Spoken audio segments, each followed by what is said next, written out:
The Galactic Council had a tradition for welcoming new species into their fold, gift them with a starship.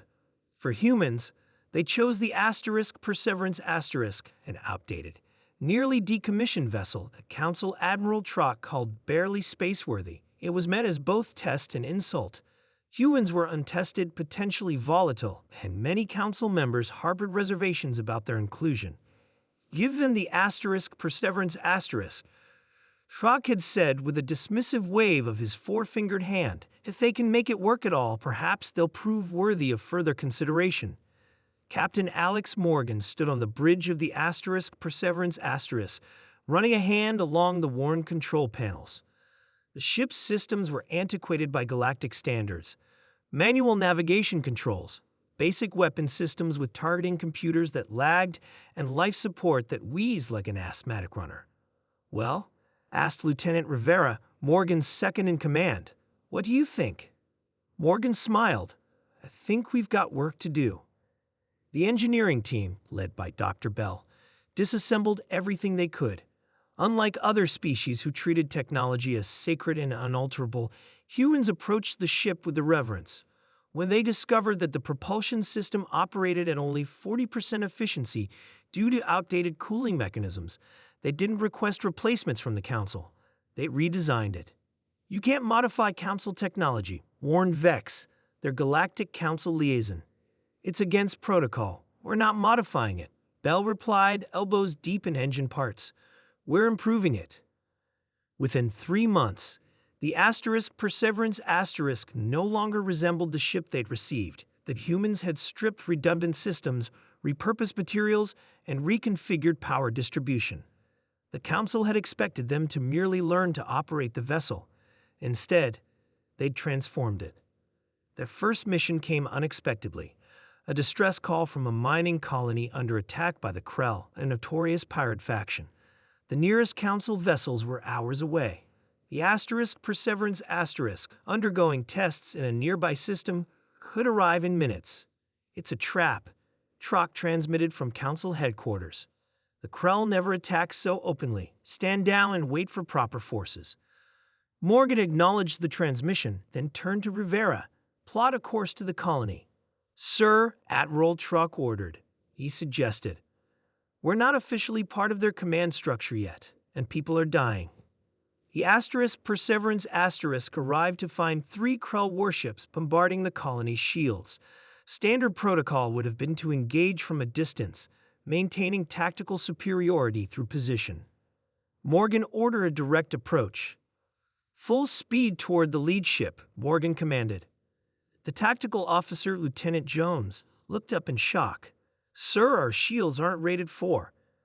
They're expecting standard Council tactics. We're not using those."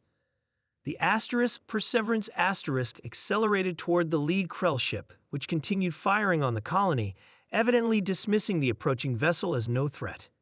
"They've noticed us," Rivera reported. "They're turning weapons." Now Jones activated the system Bell had installed, a modified mining pulse repurposed as a short-range electromagnetic weapon. It wasn't powerful enough to disable a warship under normal circumstances, but focused and delivered at point-blank range to specific subsystems. The Krell ship's lights flickered and died. Its weapons fell silent. "Hard to port. Full burn," Morgan ordered. The Perseverance veered sharply, narrowly avoiding collision with the dead ship, and charged toward the second vessel. The remaining Krell ships, confused by the unconventional attack, attempted to reposition. "They're trying to trap us between them," Rivera observed. Morgan nodded. "Just as we wanted. Bell, vent the coolant system." Bell's voice came through the comm, exhilarated. "Venting now." A cloud of superheated plasma, the byproduct of their modified engine cooling system, erupted from the Perseverance rear vents, engulfing the pursuing Krell ship.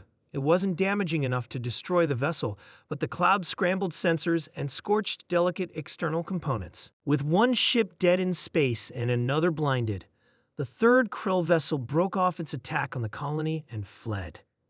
When Council forces finally arrived, they'd found the humans distributing medical supplies to the colonists.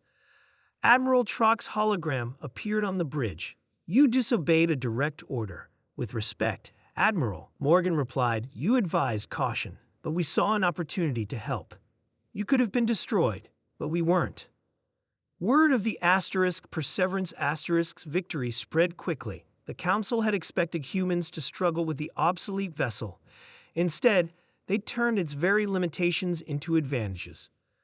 They don't think like us, Trock told the Council during an emergency session. They don't respect the technology enough to be bound by its perceived limitations. They see problems as challenges rather than barriers. In the following months, the Perseverance** continued to defy expectations. When trapped in an ion storm that should have disabled any ship its size, the humans shut down all systems and allowed themselves to be carried by the currents, using minimal power to make minute adjustments to their trajectory. When diplomatic tensions with the reclusive Mura species threatened to escalate, the crew offered to host negotiations aboard their humble vessel, a gesture that appealed to the Mura's cultural preference for modesty. A year after receiving the Perseverance**, Captain Morgan was summoned to the council chambers. The massive hall fell silent as the human entered, flanked by Rivera and Bell. Admiral Trock stepped forward. Captain Morgan, the council has been observing your progress. Morgan nodded. We've been doing our best with what we were given. Indeed. Trock gestured to a display showing the Perseverance** modifications. Your best has proven rather illuminating. The Council has voted unanimously to offer Earth full membership status, and to request your assistance in redesigning certain aspects of our fleet. Morgan smiled. We'd be honored to help. As they left the chambers, Rivera leaned in. Do you think they realize yet? Realize what? That the weak ship they gave us was exactly what made us strong. Morgan laughed. I don't think they'd understand even if we told them.